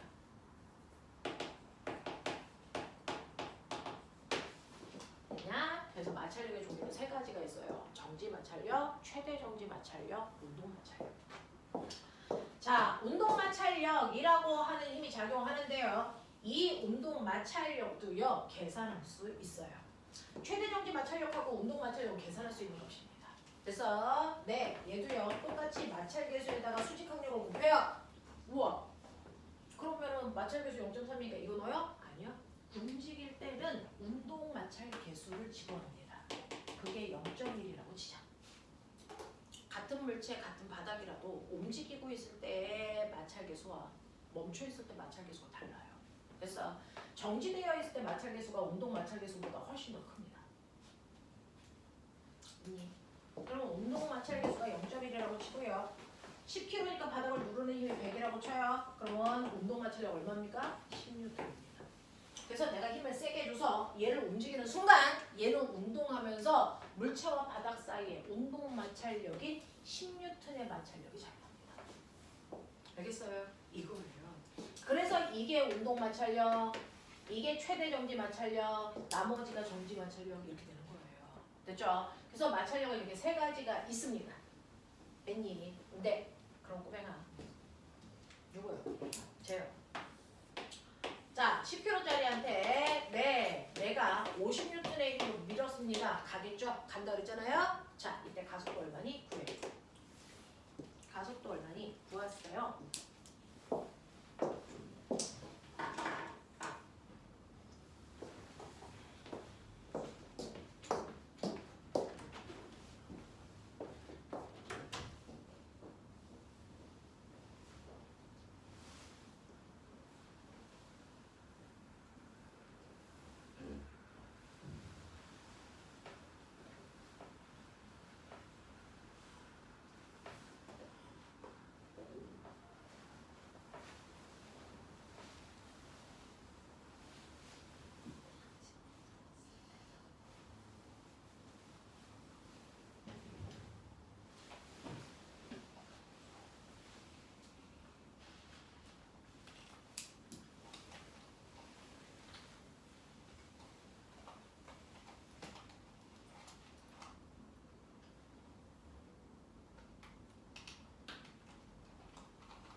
자, 가속도 얼마나? 얼마라고 해야 될까? 말해봐. 얼마일 것 같아? 이 썩을놈의 새끼들이 얼마나? 가속도가요? 4나옵니다. 왜냐면 내가 50N의 힘을 주는 순간 아이는 움직입니다. 움직이는 순간에는 무조건 운동 마찰력이 작용하죠. 최대 정지 마찰력은 움직여 안 움직여를 판단하는 커트라인일 뿐이야. 그 커트라인을 넘는 순간에는 운동 마찰력 밖에 작용하지 않아요. 그러니까 얘는 운동하는 방향과 반대 방향으로 운동 마찰력이 10N이 작용하잖아요. 그러면 오른쪽으로 50으로 밀었는데 마찰력 10 작용해. 그러면 물체의 운동에 발휘하는 알지아님은 40N인 거죠. 그 40N의 힘으로 10kg짜리를 움직였기 때문에 가속도는 4야라고 하시면 게 맞습니다. 알겠습니까? 이렇게 됩니다. 그러면 이 운동 마찰력은요. 속도가 빠를 때 작용하냐 느릴 때 작용하냐? 전혀 상관없어요. 운동 마찰력은 속도가 빠르든 느리든 무조건 이만큼의 마찰력만 작용합니다. 알겠어? 이렇게 되는 건데요. 저 궁금한 거 있어요. 왜 운동 마찰력이 꼬매가 정지 마찰력보다 작지? 최대 정지 마찰력보다 운동 마찰력이 작은 이유가 뭐지? 라고 하는 마찰력이라는 거의 정체는 뭔지 아세요? 이게 자소서 주제입니다. 근데 이거를 써가지고 합격하는 아이들이 별로 없어요. 왜냐면 분석력이 떨어져서. 그래서 잘 보세요. 이렇게 바닥과 물체 사이의 거친 정도를 100만 배 확대하면 이렇게 거칠다고 치자. 이렇게 거칠다고 치자. 그래서 위에 이렇게 물체가 있는 거고요. 됐죠? 밑에 바닥이 있는 거죠. 됐어. 이걸 일반적으로 우리는 이제 막 카페트 결로 그리는 그 경우들도 있어요. 이렇게 되어 있어요. 그래서 얘를 이렇게 밀면 힘이 드는데 이걸 여러분들이 이해하고 싶으면 아빠가 이렇게 그 자동차를 주차장에 세워놨는데 누군가가 아빠 차 앞에다가 이중주차를 이렇게 해놨죠. 그러면 아빠 차 나가려면 이 차 밀어야 되잖아요. 그러면 이 차 밀려고 여러분들이 한번 밀어보시면 이때 이걸 정확하게 느낍니다. 밀어보세요. 맨 처음에 여기 무쏘라고 하는 엄청나게 무거운 차가 있는데 처음에 밀려고 해요. 엄청나게 무거워서 잘 안 밀립니다. 그래서 혼자서는 못 미니까 아빠까지 나와서 밀어줍니다. 그래서 얘가 한 바퀴라도 굴르는 그 순간부터는 어떻게 하니? 아빠 도움 없이 나 혼자 한 손으로 밀어도 쭉 갑니다. 무슨 말인지 알겠어요? 네. 실제로 처음에 움직이는 게 힘든 거지 움직이고 나서부터는 사실은 처음보다는 좀 쉽게 움직일 수 있거든요. 왜? 맨 처음에 움직일 때는 이 커트라인 최대 정지 마찰력보다 큰 힘을 줘야 되니까 많은 힘을 줘야 돼요. 그리고 나서 한 바퀴 돌고부터는 운동 마찰력이 작용하니까 처음보다 훨씬 적은 힘을 줄 수 있다는 얘기거든요. 자, 그랬을 때 차이점은 뭐냐면 맨 처음에 멈춰 있을 때는요. 얘하고 얘 사이에 인력이 작용해서 서로 잡아당기는 힘이 있어요. 접촉 마찰이 작용한다고요. 자, 이게 작용을 하니까 이걸 뜯으려면 미는 힘이 작용하겠죠. 됐죠? 네. 자, 그랬다가 한번 뜯으면 너네 접착력을 붙여놨다가 처음에 뜯을 때는 어렵지만 뜯고 나면 접착력이 작아지죠. 잘 뜯기죠. 됐죠? 그래서 처음에 한번 뜯을 때는 어렵지만 그 다음에는 됐죠? 접촉한 시간이 작기 때문에 그 다음에는 미는데 별로 힘이 들지 않거든요. 그래서 접촉 마찰력이 감소하기 때문이에요. 됐어? 네. 이렇게 됩니다. 그래서 거칠기는 변화가 없는데 서로 잡아당기는 접촉 마찰이라고 하는 그 힘이 줄어들기 때문에 운동하고 있는 공간에는 잘 달라붙지 않아요. 그래서 마찰력이 적게 들어가요. 알겠습니까? 네. 이걸 냉용접 효과라고 합니다. 냉용접 효과. 알겠습니까? 이런 것들입니다. 그래서 운동 마찰력이 훨씬 더 크기가 작다. 졸려고 살짝 일어나셔도 됩니다. 됐죠? 이런 식으로 해서 마찰력이라고 하는 게 작용을 하는데 요번에 선생님하고 해야 되는 실험이 뭐냐면 그러면 물체와 바닥 사이의 마찰력이 표면이 거칠수록 마찰력이 커진다는 건가 무거울수록 마찰력이 커진다는 거 그래서 이거 증명하는 실험을 할게요. 마찰력의 크기가 되죠? 네. 수직 항력에 비례하는지 마찰계수에 비례하는지 됐어? 접촉 면적하고 상관없는지 이거 실험해봐야죠. 어떻게 할까요? 표면이 거칠수록 마찰계수가 크다. 마찰력이 크다. 어떻게 증명할까요? 하나는 매끄러운 판에다가 물체를 놓고 용수철로 당겼을 때 움직이기 시작하는 힘을 측정하면 돼요. 됐죠? 두 번째는 거친 면에다가 물체를 놨을 때 당겼을 때 움직이기 시작하는 그 힘을 측정하면 됩니다. 자, 그러니 얘가 10N이면 얘는 한 30N. 아, 그래서 거칠수록 훨씬 더 마찰이 크겠구나. 이게 실험이 되면 돼요. 근데 이게 실정이 제대로 안 됩니다.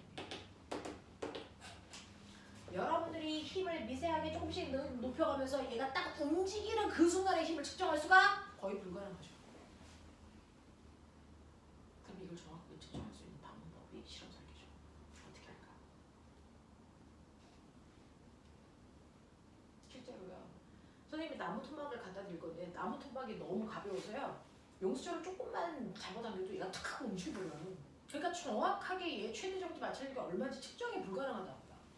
그걸 측정할 수 있는 방법을 설계하는 그게 바로 연재성이거든요. 어떻게 할까요? 그래서 저는 이때 작용하는 최대 정지 마찰력을 구하는 그래서 실험을 설계한 겁니다. 어떻게 해요? 이 판을 점점 기울입니다.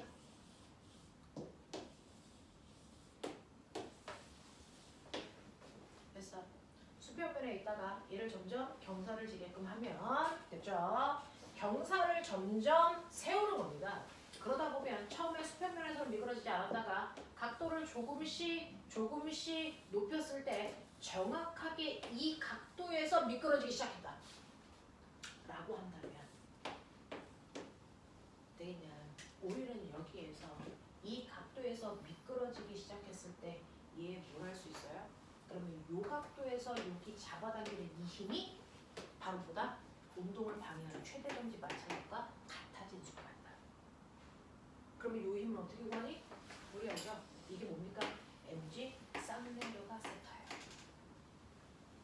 되겠어? 그래서 용수철로 잡아당기지 않고요. 이 각도를 세워서 mg 사인 세타를 점점 크게 하는 거죠. 그랬을 때 미끄러지기 시작하는 그 순간에 뭐 잽니다? 각도 잽니다.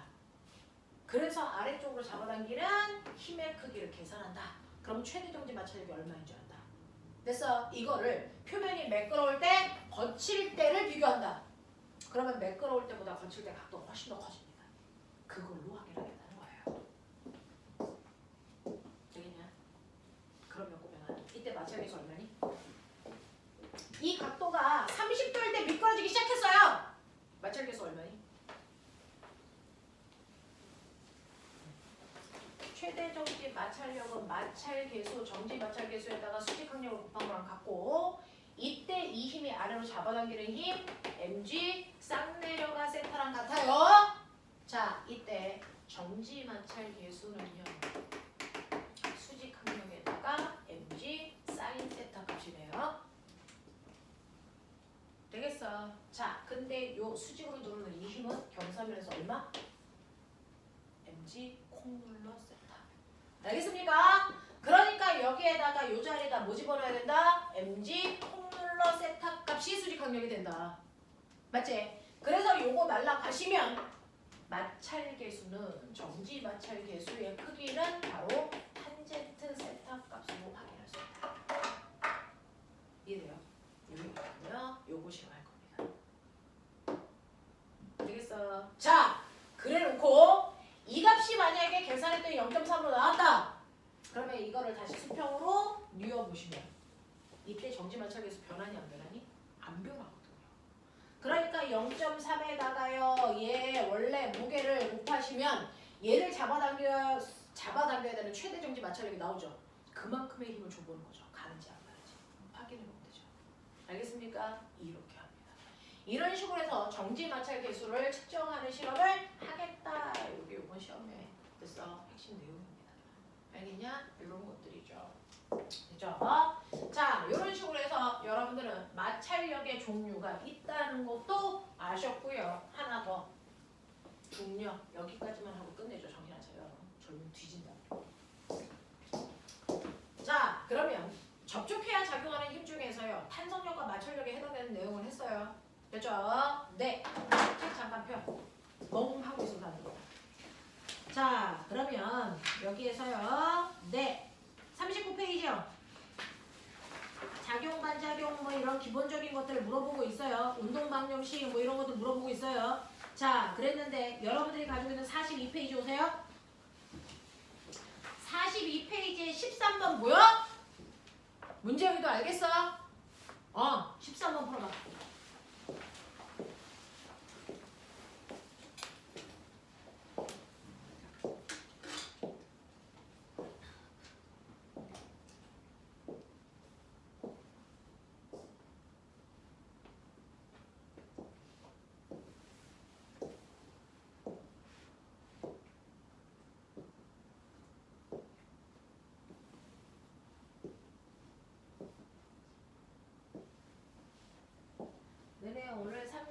추가 시간에는요 지약 실험이 있습니다.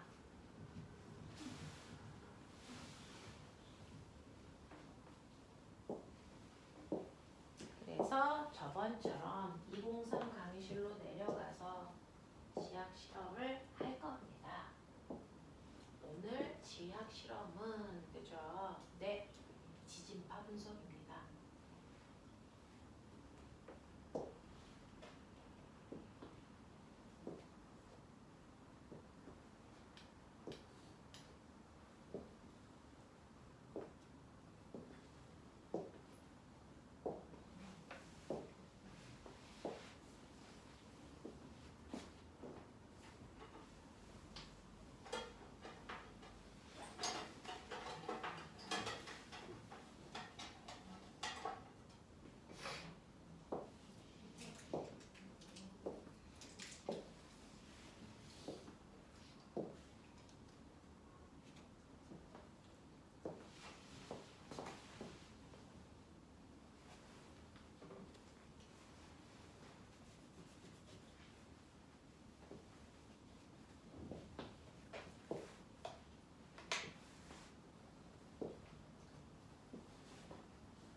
해보자.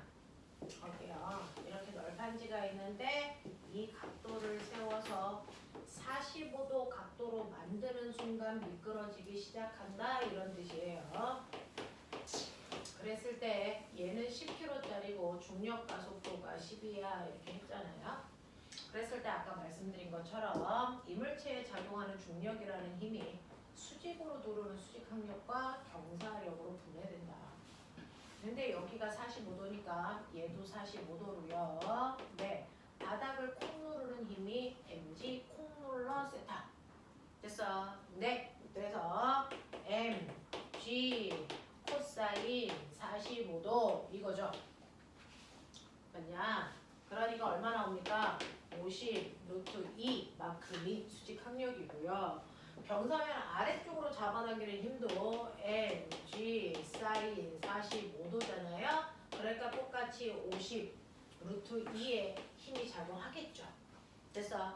그래서 얘는요. 이만큼의 정지 마찰력이 작용하는데 이때 정지 최대 정지 마찰력이 마찰 계수에다가 수직항력을 곱한 값이 됐죠? 경사력과 똑같이 mg 사인 세타야 라고 했기 때문에 그래서 이렇게 날리시면 여러분들이 보시는 것처럼 최대 정지 마찰 계수는 탄젠트 세타 값으로 계산할 수 있다 이렇게 말씀드린 거예요. 그래서 여기가 45도니까 탄젠트 세타 값은 1입니다. 그렇죠? 그래서 얘는 정지 마찰 계수가 1일 거야 라고 얘기합니다. 그래놓고 이렇게 널판지를 뉘어놓으면 이제 정지 마찰 계수가 1이라고 하는 걸 알았고요. 수직항력은 10kg니까 100N의 힘으로 누르겠죠? 그러니까 얘를 잡아당길 때 얼마의 힘? 100N의 최대 정지 마찰력이 작용할 거야 이렇게 되는 거죠. 이때 마찰계수 1에다가 이때는 바닥을 누르는 수직 힘이 mg이기 때문에 그렇습니다. 그래서 100N의 힘이 작용해. 그래서 100N의 힘을 줄 때까지는 안 갈 거야 이런 얘기죠. 되겠어? 네, 이런 식으로 문제를 풀어 나가시면 되고요. 이거 가지고 번지는 문제 한 번만 더 볼게요.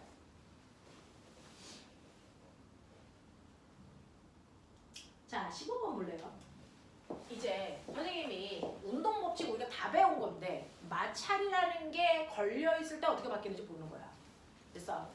자, 여러분들은 작용 반작용이라는 힘에 의해서 물체가 움직일 때요. 레벨 1, 레벨 2, 레벨 3, 레벨 4가 뭔가가 바뀌겠죠. 마찰력 때문에.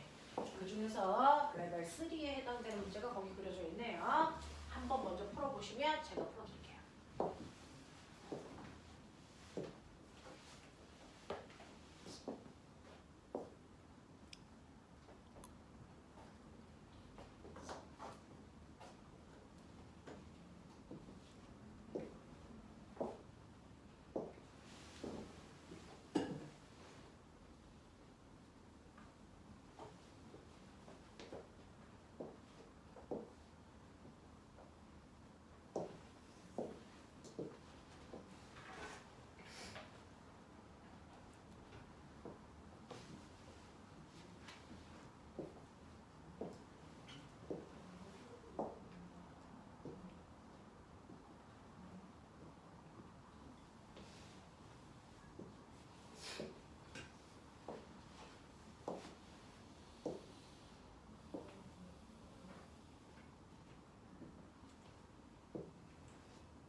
보여.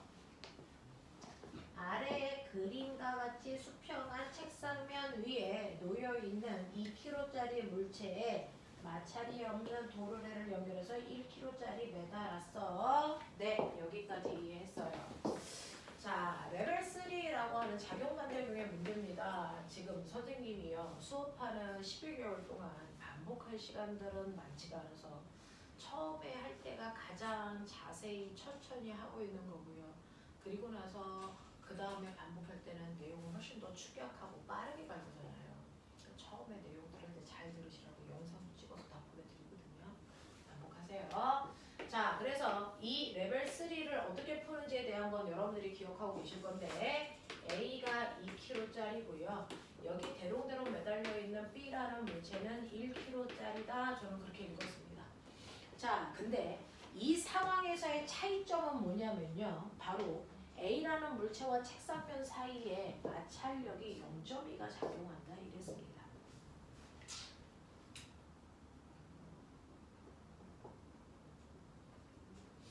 자, 여기서 뭐라고 줬냐면 운동 마찰 계수가 0.2야 이렇게 줬단 말이죠. 네. 자, 그렇게 주고 여기에서 이때 운동 중인 물체의 가속도의 크기 얼마냐? 장력이 얼마냐? 똑같은 거 물었는 거예요. 자, 똑같이 레벨 우리가 물리 원에서 배웠었던 거랑 똑같이 가속도가 얼마야? 장력이 얼마야? 당연히 물어본 겁니다. 근데 이게 대학교 과정이야 라고 얘기하는 건 고등학교 1학년, 2학년, 3학년 다 마찰력이라는 걸 배우지 않습니다. 정지 마찰력, 운동 마찰력 이런 거 안 배운단 말이야. 그러니까 이 마찰이라는 개념을 정확하게 집어넣는 건 대학 과정이거든요. 그래서 마찰력이 들어갔기 때문에 일반 물리야 라고 얘기하는 거죠. 상황은 물리원에서 배운 거랑 같습니다. 그죠? 자, 그러면 여기에서요 실제로 작용하는 힘은 뭐냐면 물체를 운동시킬 때 작용하는 B에 작용하는 물체의 중력 10N 하고요. 얘가 당겨서 가자 그랬는데 얘한테는 마찰이라는 새로운 힘이 생깁니다. 됐죠? 자, 당겼기 때문에 오른쪽으로 가려고 그러는데 운동을 방해하기 때문에 왼쪽 방향으로 운동 마찰력이 작용한다. 그 운동 마찰력의 크기를 운동 마찰 개수에다가 수직항력 곱하라 그랬으니까 0.2에다가 물체의 무게인 20을 곱해야 돼. 이거죠. 그러니까 얘는 운동을 방해하는 방향으로 4N의 마찰력이 작용하네요. 아니, 그러면 실제로 물체의 운동에 관여한 알짜임이 얼마일까요? 라고 하는 첫 번째 알짜 힘은 10이 아니고 10에서 4를 빼셔야 됩니다. 그죠? 그래서 운동에 관여하는 힘은 6N입니다. 라고 하는 10N에서 마찰력인 4N을 뺀 값이 알짜 힘으로 바뀐다. 알겠습니까? 요것만. 그러면 알짜 힘이 바뀌었으니까 그걸로 질량으로 나누시면 전체의 가속도가 나옵니다. 자, 6N의 힘으로 당기는 건 A와 B를 당겼으니까 3kg를 당긴 거예요. 그러니까 이때 가속도는 2m/s 제곱입니다. 이렇게 나오는 게 맞아요. 됐죠? 2로 됩니다. 됐죠? 자, 그렇다면 이때 이 힘으로 움직이는 아이들이 A와 B인데 A의 알짜 힘은 얼마입니까? A의 질량에 A의 가속도 곱하면 돼요. A 질량이 2kg고 가속도가 2니까 A가 움직일 때 쓰는 힘은 4N이고요. 됐죠? B가 움직이는 데 쓴 알짜 힘은 얼마입니까? B의 질량에다가 B의 가속도를 곱하면 되는 거니까 1 곱하기 2N. 그래서 실제로 두 개를 합하면 알짜 힘 6이 나와야 정상이고요. 됐죠? 힘은 질량 비율인 2대1로 나눠 쓴 게 맞고요. 됐죠? 이런 관계야. 변하는 건 없어. 마찰력을 넣어서 알짜의 힘을 바꿔줘야 된다는 것만. 됐지? 그랬을 때 네 번째 장력은 얼마입니까? 뭐 이런 거 묻잖아요. 그걸 A에서 구해도 되고 B에서 구해도 되는데 어디에서 구하는 게 빠르겠니? 어디에서 장력을 구하는 게 빠르겠니? 생각. 어디서 구하면 될까요? A한테서 구하는 게 빠릅니다. 왜? A는 실이 잡아당기는 장력하고요. 마찰력이라는 힘을 받아서 됐어? 장력 방향으로 움직였으니까 장력이 더 크죠. 그래서 장력에서 마찰력인 4를 뺀 게 A가 움직인 알짜 힘 얼마가 된다? 얼마가 된다? 4N이 된다. 이 얘기죠. 그러면 실이 잡아당기는 힘 얼마입니까? 8. 그거예요. 그래서 이 실이 잡아당기는 장력이 8N이었네. A쪽에서 구해봤어요. B쪽에서 구해도 돼요. B쪽에서 구해도 됩니다. B는요. 아래로 내려가려는 중력과 실이 못 가게 하는 장력 이 두 개에 의해서 얘는 아래쪽으로 내려가니까 중력이 더 컸다는 얘기고 됐죠? 그랬을 때 B가 운동할 때 쓰는 알짜 힘이 2N이니까 중력에서 장력을 뺀 게 2가 됐다는 얘기죠. 그러니까 장력이 똑같이 8 나오는 거 맞습니다. 어디에서 구해도 무방합니다. 그죠? 네, 이런 식으로 해결하는 문제였어요. 납득 가능해? 이런 거예요. 그래서 마찰이라는 게 들어갔을 때 어떻게 관여하는지를 여러분들이 보시는 겁니다. 이해하겠어? 가능해? 오케이. 자, 이런 식으로 마찰력이 우리 일상생활에서 작용하기 때문에 그 마찰과 관련된 문제들이 나와 있고요. 자, 그 다음에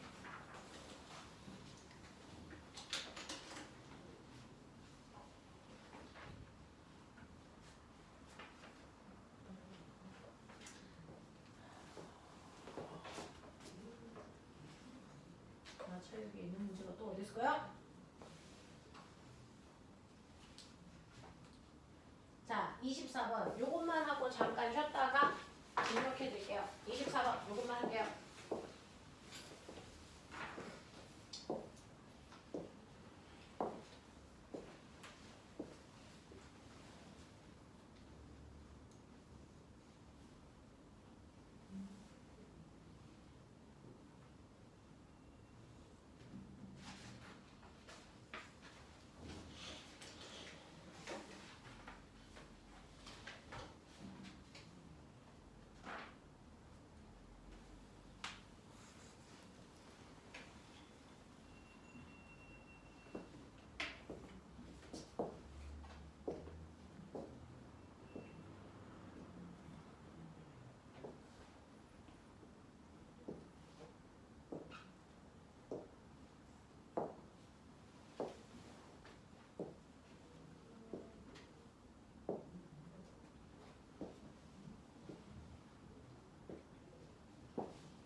기울기가 30도의 빗면 위에 놓여있는 10kg짜리 물체 A가 마찰이 없는 도로래를 거쳐서 4kg짜리 매달아 놨습니다. 자, 그랬을 때 정지되어 있다라는 얘기를 했어요. 자, 정지되어 있다는 얘기는 이렇게 되어 있는데 여기 10kg짜리 물체가 있어요. 근데 고정도로를 통해서 이렇게 연결해서 4kg짜리 매달아 놨어요. 이렇게 되는 거예요. 그럼 4kg짜리는요 정지되어 있기 때문에 A의 입장에서도 합력이 0인 상황이고요. B의 입장에서도 합력이 0인 상태예요. 맞죠? 그러면 지구가 얘를 40N의 힘으로 당기니까 정지됐다는 얘기는 이 실이 잡아당기는 힘이 얼마라는 얘기예요? 40N이라는 얘기입니다. 근데 실이 한 가닥이니까 얘를 아래로 잡아당기는 힘도 얼마예요? 40N입니다. 됐죠? 잡아당기는 힘이.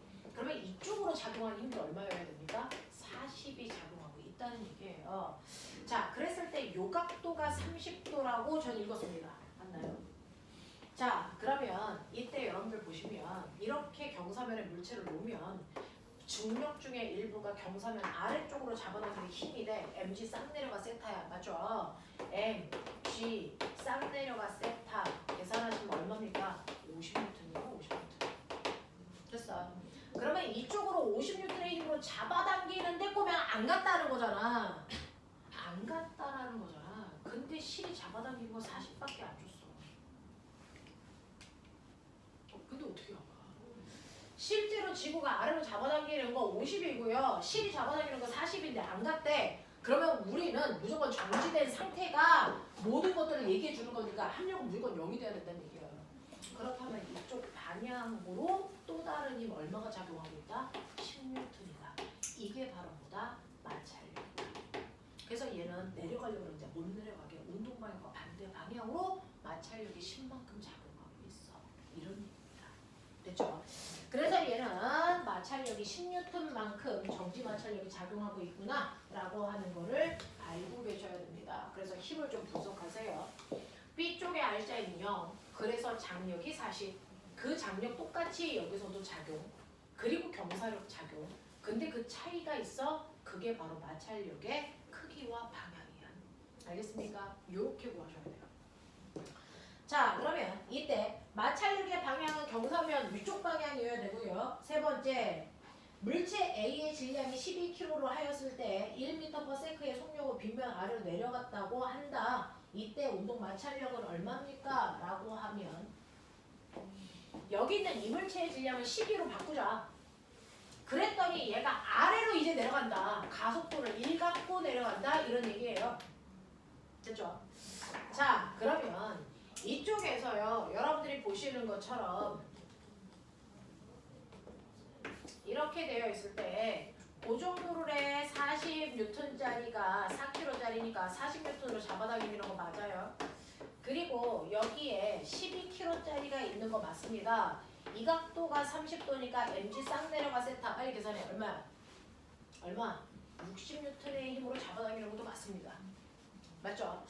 자, 근데 얘네들의 가속도가 얼마나 그랬냐면 가속도가 1이라고 그랬거든요. 그럼 다시 봐. 보면 가속도는요. F는 ma로 이 물체를 움직이는 데 사용한 전체 R자 힘을 구할 수 있어요. 전체는 몇 킬로냐면 더하시면 16kg예요. 근데 가속도가 1이라고 그랬잖아요. 그렇죠? 그러니까 전체 물체를 움직일 때 작용한 R자 힘은 16N이 돼야 돼요. 맞아. 그럼 보세요. 마찰이 없다면 이쪽에서 60으로 당겨, 이쪽에서 40으로 당겨. 그러면 R자 힘은 얼마 나와야 돼? 20 나와야 된단 말이야. 맞아? 60 당겨, 40 당겨, R자 힘 20이어야 되는데 16밖에 안 된대. 됐죠? 그럼 내 눈에 보이지 않는 뭐가 작용합니까? 이쪽 방향으로 4N이라는 마찰력이 작용해야 된다는 얘기죠. 이해해요? 네, 이 얘기입니다. 그래서 얘는요, 지금 운동 마찰력이 4N이 작용하는 거구나. 이거 아셔야 돼요. 자, 그 다음에 마찰력의 방향 어떻습니까? 네, 당연히 마찰력은 운동 방향과 반대 방향과 위쪽 방향이겠죠. 알겠습니까? 네, 10분만 끊었다가 뒤에 중력 얘기해 드릴게요. 네.